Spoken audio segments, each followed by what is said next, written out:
Hey guys, and welcome back to the channel. Tonight, we're diving into a world where engineering met warfare head-on, a time of towering machines, psychological terror, and the relentless quest to break the unbreakable. We're talking about ancient siege engines, the battering rams, catapults, trebuchets, and siege towers that brought down city walls and reshaped empires. These weren't just weapons. They were masterpieces of ancient ingenuity and instruments of pure dread. So before you get comfortable, take a moment to like this video and subscribe, but only if you genuinely enjoy these journeys into the mechanics of the past. And, as always, let me know in the comments where you're tuning in from and what time it is for you. It's always fascinating to see our global audience. Now, dim those lights. Maybe get that fan creating a soft background hum. And let's ease into the thunderous world of ancient siegecraft. Ancient engineers knew exactly what they were doing. The earliest rams were handheld. Teams of soldiers simply lifted a tree trunk and smashed it against enemy defenses like frenzied lumberjacks. But over time, the battering ram evolved.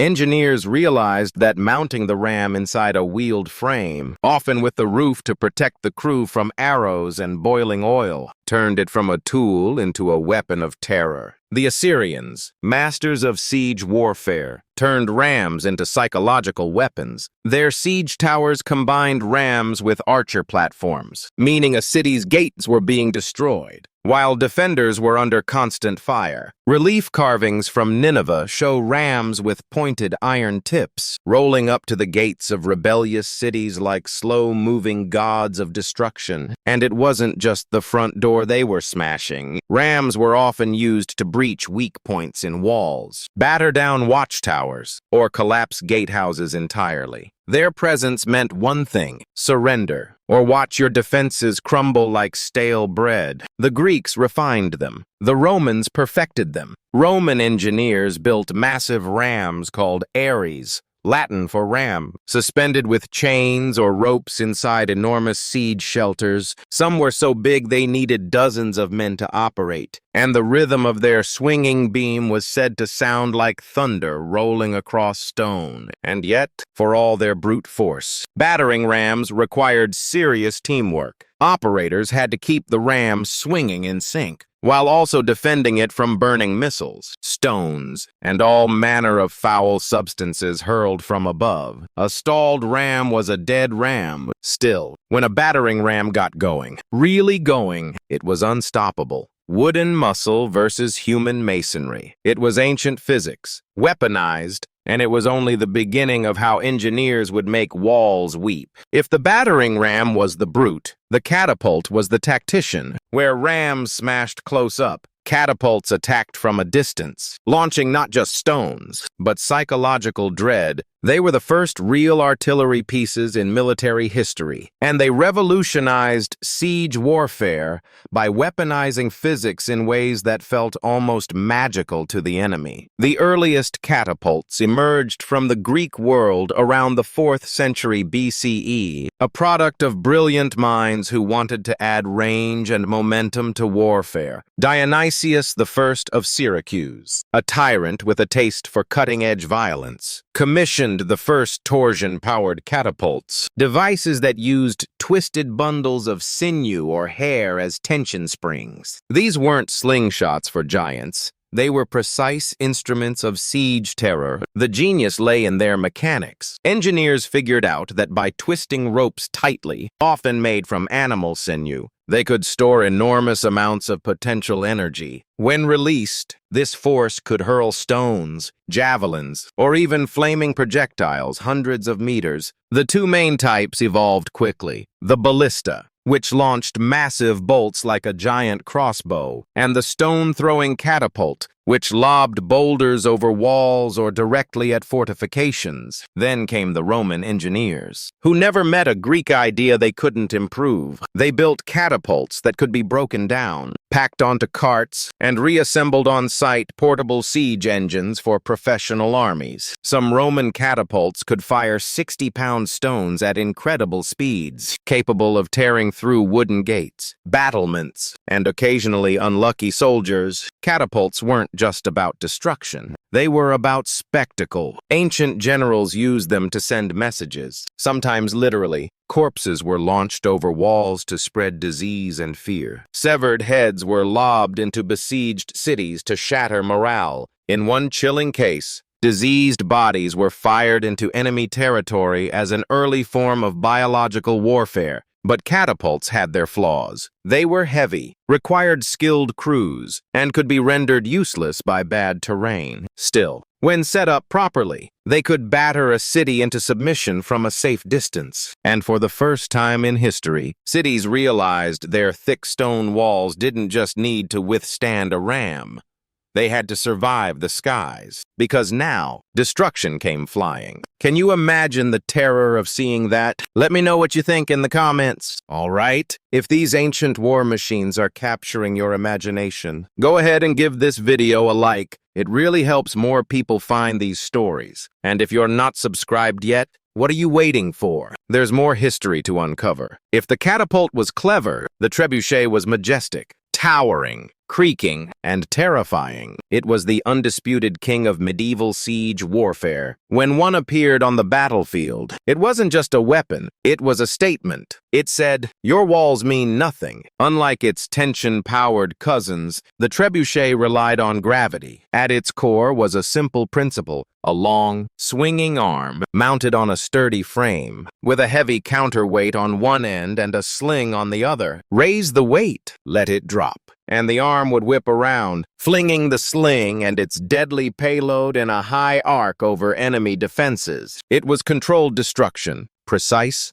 predictable, and devastating. The origin of the trebuchet can be traced back to earlier traction models used by Chinese as early as the 4th century BCE, where manpower replaced counterweights. But the counterweight trebuchet, the version that would rewrite siege warfare in Europe and the Islamic world, emerged in the 12th century, possibly through Byzantine or Muslim intermediaries. Once Europe got its hands on the design, it spread like wildfire through castles and crusades. The power was astonishing. A well-built trebuchet could launch 300-pound projectiles over 300 meters. Stones the size of furniture would crash into towers, pulverize walls, or crater enemy morale. But the real magic was in the arc. Unlike catapults, trebuchets could hurl projectiles over walls with finesse. This meant they weren't just smashing defenses, they were hitting courtyards, barracks, and supply depots inside. And it wasn't just stones. Trebuchets hurled everything: diseased animals, burning pitch, pots of lime to blind defenders, even messages or insults wrapped around rocks. One legendary account from the siege of Stirling Castle in Scotland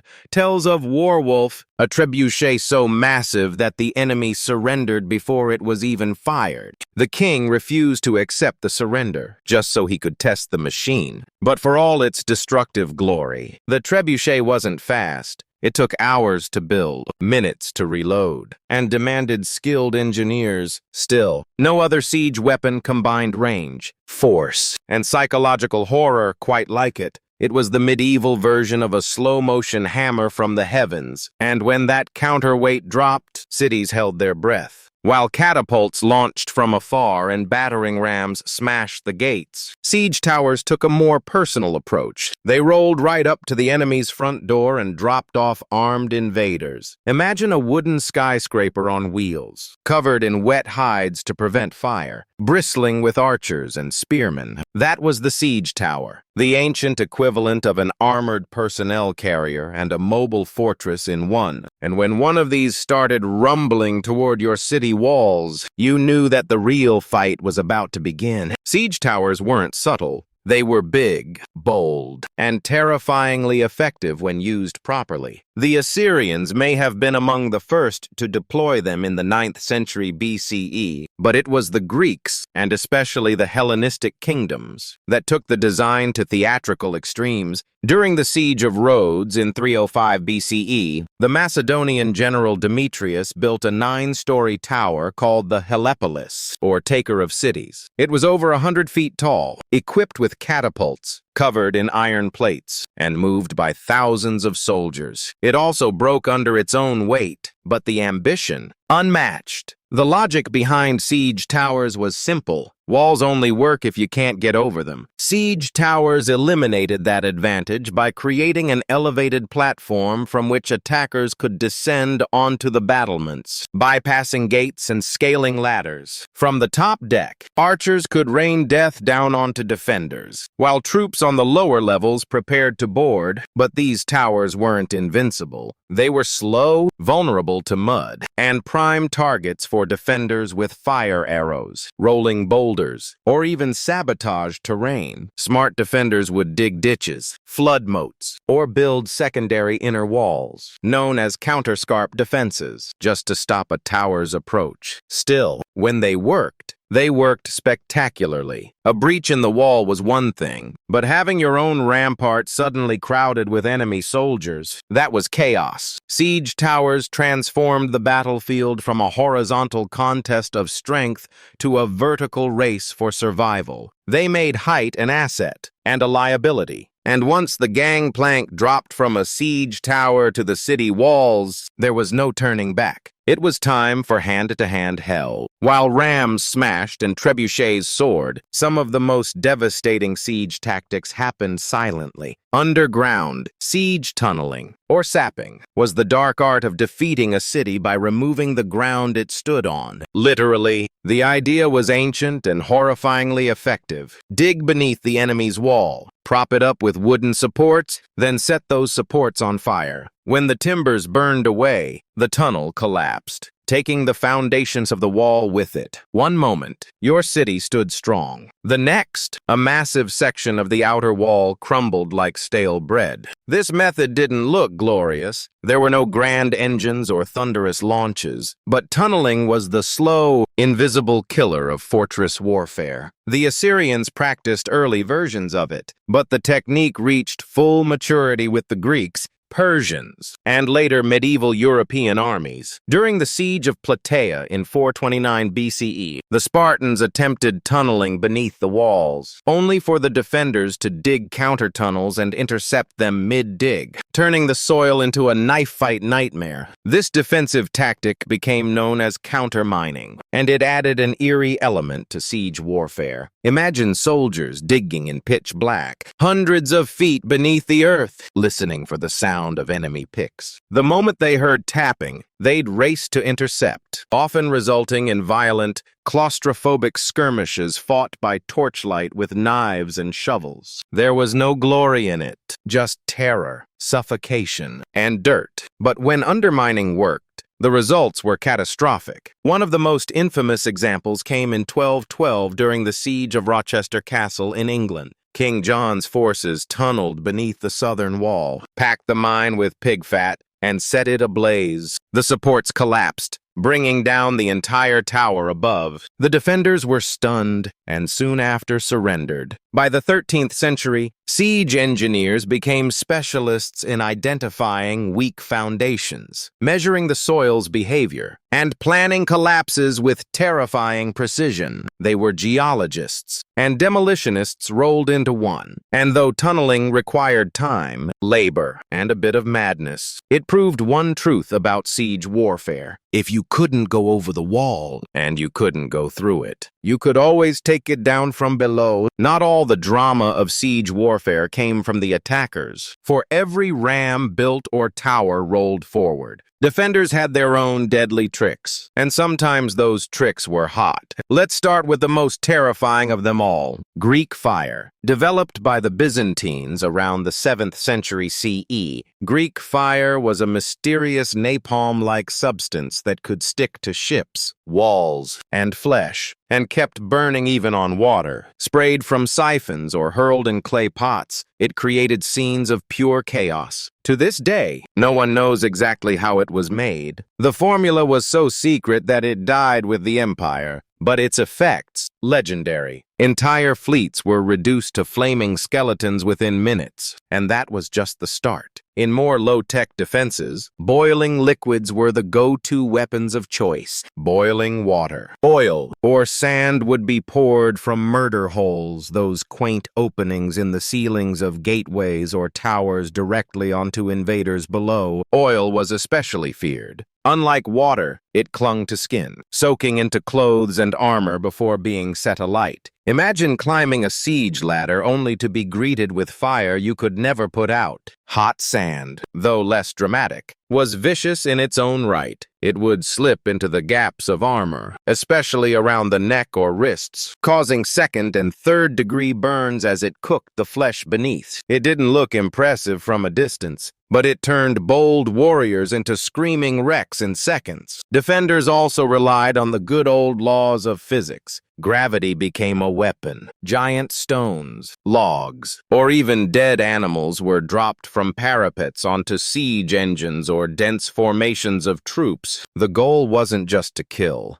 It was to break the machines and morale at once. And then there were traps, hidden pits, collapsing bridges, spiked barricades. Castles became puzzles of pain, designed to slow, confuse, and punish. All of this served one purpose: delay. Every minute a wall held was a minute closer to enemy supply lines running thin, to disease spreading in camps, or to reinforcements arriving. Siege warfare was a game of attrition, and while the attackers had physics on their side, the defenders had creativity and a whole lot of rage. In siege warfare, raw destruction was only half the goal. The other half was psychological domination, breaking the will of the defenders before the walls even came down. Siege weapons weren't just tools of war, they were massive, creaking, flaming symbols of doom. Every groaning wheel of a siege tower, every arcing boulder flung by a trebuchet, was designed to plant one seed in the minds of those behind the walls. You are not safe. Ancient commanders knew this. The Assyrians paraded their siege engines openly, dragging them across deserts with grand fanfare. The Romans built their siege camps right in view of the enemy, letting defenders watch as battering rams were assembled and catapults tested. Siege was theater, and fear was part of the script. Sometimes the payloads themselves carried a message. Severed heads of messengers or generals would be launched over the walls, often still wearing their armor. At the siege of Constantinople, defenders were bombarded not only with rocks, but with bodies, diseased corpses launched to spread panic and plague.